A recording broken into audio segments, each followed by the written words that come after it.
इस वीडियो में हम बायो का दो बहुत इम्पॉर्टेंट टॉपिक वैसेक्टोमी और ट्यूबेक्टोमी को डिस्कस करने वाले हैं। तो देखते हैं क्या होता है वैसेक्टोमी, क्या होता है ट्यूबेक्टोमी, दोनों में डिफरेंस क्या है। ठीक है, तो सबसे पहले हम ये दो डायग्राम को समझेंगे, उसके बाद हमारा क्लियर हो जाएगा कि वैसेक्टोमी और ट्यूबेक्टोमी क्या होता है और दोनों में डिफरेंस क्या है। तो ये वाला जो डायग्राम है ये मेल रिप्रोडक्टिव पार्ट का है और ये वाला जो डायग्राम है ये फीमेल रिप्रोडक्टिव पार्ट का है।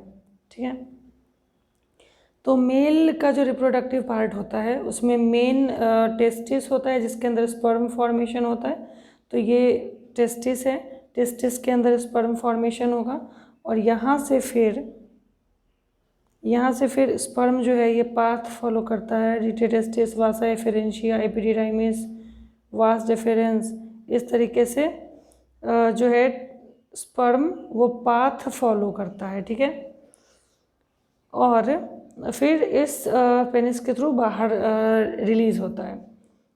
तो मेल के अंदर स्पर्म को टेस्टिस से इस पाथ से जो स्पर्म बाहर निकलता है उसको रोकने के लिए वास डेफेरेंस के अंदर, यानी कि ये वाला जो पोर्शन है वास डेफेरेंस के अंदर कट करके और इसको टाई कर दिया जाता है। यहाँ पे आपको दिख रहा होगा कि यहाँ बांधा हुआ ऐसा लग रहा है, तो कट करके और इसको टाई अप कर दिया जाता है ताकि जो स्पर्म फॉर्मेशन टेस्टिस के अंदर होता है वो यहीं इसी टेस्टिस के अंदर रह जाए और वो मेल बॉडी से बाहर नहीं निकल पाए। इसलिए इसको वास डिफरेंस को काट के, यहाँ पे देखो वास डिफरेंस शो किया है, उसको काट के बीच से और टाई अप कर दिया है। तो मेल बॉडी से स्पर्म बाहर ना निकले और टेस्टिस के अंदर ही रह जाए, तो इसलिए रास्ता को ही ब्लॉक कर दिया जाता है, काट के टाई अप कर दिया जाता है। तो वास डिफरेंस को कट करने का जो प्रोसेस होता है दैट इज कॉल्ड वैसेक्टोमी, और ये मेल के अंदर होता है। परमानेंट स्टरलाइजेशन का मेथड है, मतलब कि परमानेंट रिप्रोडक्शन को रोकने का। इसके बाद जो मेल है वो रिप्रोडक्शन के लिए कैपेबल नहीं रह पाता है, तो क्योंकि स्पर्म का जो फॉर्मेशन तो होगा लेकिन वो बॉडी से बाहर नहीं निकल पाता है। ठीक है, तो ये वैसेक्टोमी हो गया। And next is tubectomy. तो ट्यूबेक्टोमी जो है वो फीमेल के अंदर होता है और इस तरीके से ये जो है सेकेंड वाला डायग्राम, ये फीमेल रिप्रोडक्टिव पार्ट है जिसके अंदर अ पेयर ऑफ ओवरी यहाँ पे प्रेजेंट है और इसी के अंदर ओवम बनता है और ओवम उसके बाद इस पाथ को फॉलो करके यहाँ यूटेरस के अंदर ओवम आता है। हालांकि फर्टिलाइजेशन अगर होता है तो फैलोपियन ट्यूब के अंदर ही हो जाता है, लेकिन ये पाथ फॉलो करके इस तरीके से पाथ को फॉलो करके ओवम जो है वो यूटेरस में आता है। तो ओवम जो है वो यूटेरस में नहीं आ पाए, इसलिए फैलोपियन ट्यूब को देखो यहाँ पे या फिर यहाँ पे काट के इसको और टाई अप कर दिया गया है।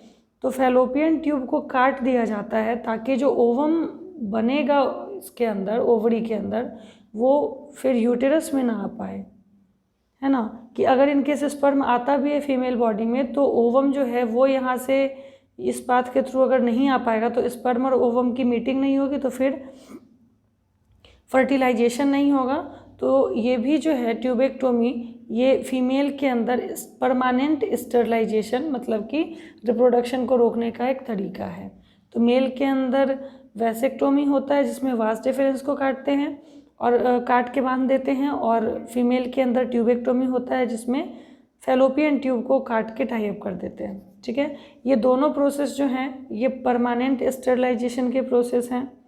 इन दोनों में मेल के अंदर इसमें स्पर्म फॉर्मेशन होता रहेगा टेस्टिस में, लेकिन उसका पाथ जो है वो ब्लॉक कर दिया जाता है, और सेम फीमेल के अंदर भी ओवम का फॉर्मेशन तो होता रहेगा लेकिन पाथ को ब्लॉक कर दिया जाता है ताकि जो ओवम और स्पर्म की मीटिंग है वो ना हो पाए और रिप्रोडक्शन जो फर्टिलाइजेशन है वो नहीं हो पाए। एक क्वेश्चन यहाँ पे और बता देती हूँ मैं आपको कि बहुत बार ऑब्जेक्टिव में ये आता है कि best place for fertilization inside female reproductive tract, यानी कि फीमेल का जो रिप्रोडक्टिव ट्रैक्ट है इसमें फर्टिलाइजेशन का सबसे बेस्ट प्लेस, सबसे सही जगह कौन सा है, तो वो होता है फैलोपियन ट्यूब। ठीक है, इस वाले पोर्शन में ही फर्टिलाइजेशन जो है वो सबसे ज़्यादा होता है। तो आप लोग ये याद रखिएगा। और वैसेक्टोमी ट्यूबेक्टोमी का डिफरेंस, ये आपके बोर्ड एग्ज़ाम के लिए भी इम्पॉर्टेंट है और ऑब्जेक्टिव के लिए भी। ऐसे ही नेक्स्ट वीडियो में और भी इम्पॉर्टेंट टॉपिक को डिस्कस करेंगे।